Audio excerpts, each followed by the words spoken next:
Teacher Talking Sports, what it does, what it do, how we live. And every morning you wake up is one day closer to the 2023 NFL regular season beginning.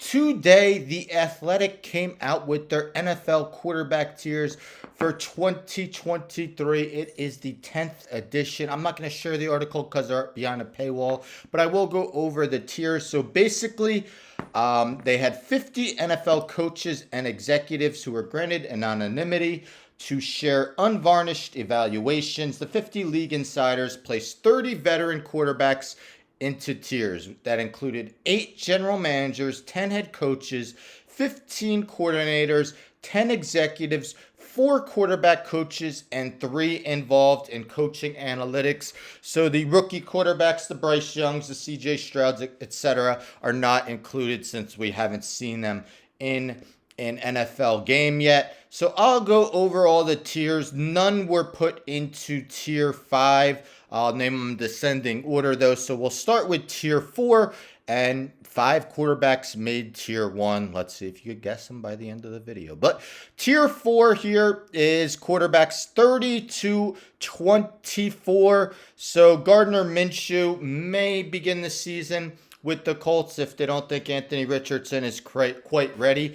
But the Athletic says a tier 4 quarterback could be an unproven player, not enough information for voters to classify, or a veteran who would ideally not start all 17 games. So the unproven players are the Jordan Loves, the Sam Howells, I guess to a lesser extent Desmond Ridder. He didn't start many games last season. Gardner Minshew's a decent stopgap quarterback. You know, if he starts 3 or 4 games a year, it won't be too bad for your team. But the surprising guy on here was Brock Purdy. I know, again, not a lot of information on him, but he's a guy who won his first 7 starts, 5 regular season, and 2 playoff starts before he got injured in that NFC Championship game against the Philadelphia Eagles.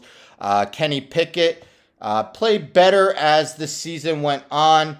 Just missed out, so that number in parentheses was their average tier ranking by the voters. You see, Kenny Pickett actually had 26 tier 4 votes compared to 24 tier 3 votes. Brock Purdy could have been put in tier 3, but he had 26 tier 4, 23 tier 3, and 1 tier 2. So since he had more tier 4, the Athletic put him into tier 4. Let's move on to tier 3, which has the most quarterbacks in it. So this is tier 3. So 13 to 23. So Athletics says tier 3 quarterback is a legitimate starter, but needs a heavier running game and or defensive component to win. A lower volume drop back passing offense suits him best. I'm surprised Kyler Murray is the highest on this tier after a very disappointing 2022. And who knows when he's going to come back this season from his torn ACL. Jared Goff easily could have been a tier 2 in my eyes after an outstanding 2022 season. Kind of disappointing that Jameson Williams going to miss the first 6 games for him. But as you see, Kyler Murray just missed out on tier 2. Tua, 17th. That I can't put him below Russell Wilson. I would have him higher than Russell Wilson for sure. I guess these people who voted think maybe Wilson will get a little bit closer to normal with Sean Payton. Although the Athletic mentions his drop in average tier vote from 1.72 last year to 2.82 this year is the largest one-year decline in the 10-year history of quarterback tiers. So he did drop substantially. Derek Carr, first year in New Orleans. I've always seen him as a mid-tier starting quarterback, so that ranking seems right. 2 guys who had career years, 19th and 20th, Daniel Jones and Geno Smith. I think the Daniel Jones one is fair, and that's coming from a Giants fan. I'd probably have him ranked somewhere from 17th to 20th if I were to do my starting quarterback rankings, Geno Smith, I understand they want to see more from him, make sure that season wasn't a fluke. I don't expect it to be, though. He still has a excellent triumvirate of receivers since they drafted Jackson Smith and Jigba. Justin Fields, this is almost a make or break season for him. They got DJ Moore, no excuses. He's got guys to throw it to. We know how dynamic he is running the ball. Now we need to see it through the air. And personally, I know Mac Jones wasn't in the best situation last year, but I can't see how you put him ahead of Brock Purdy. I would have Purdy tier 3 and Jones tier 4. Tier 2 consists of quarterbacks 6 through 12. So, tier 2 quarterback can carry his team sometimes, but not as consistently.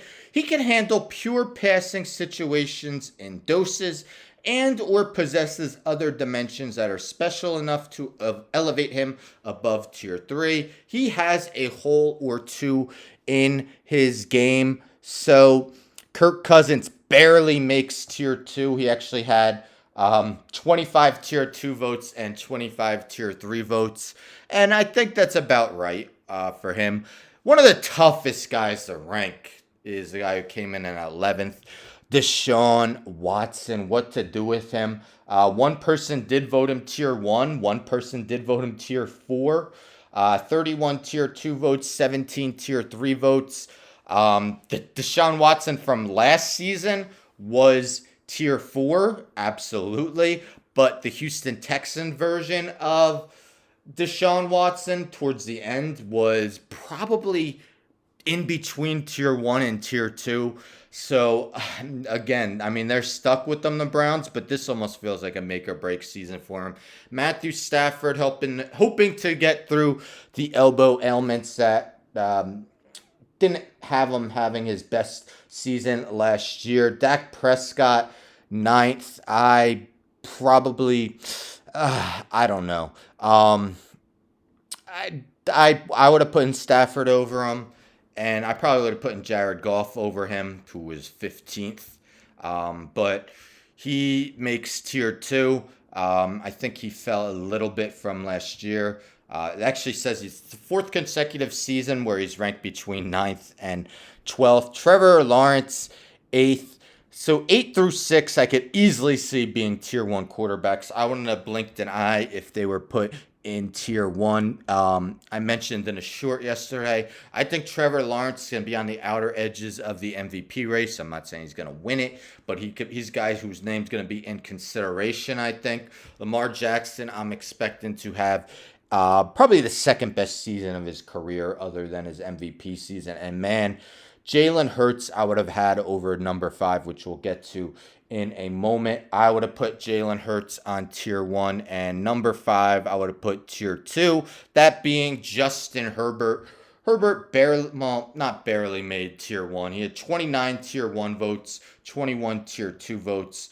Jalen Hurts had 10 tier 1 votes, 38 tier 2 votes, and 2 tier 3 votes.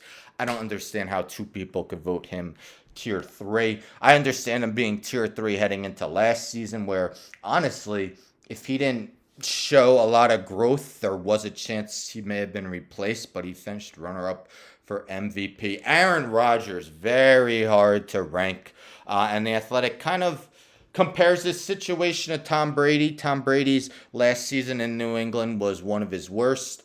Same with Rodgers last season with the Packers. They both joined new teams, Tampa Bay and New York respectively, with more weapons. So they're expecting a bounce back season from Rodgers.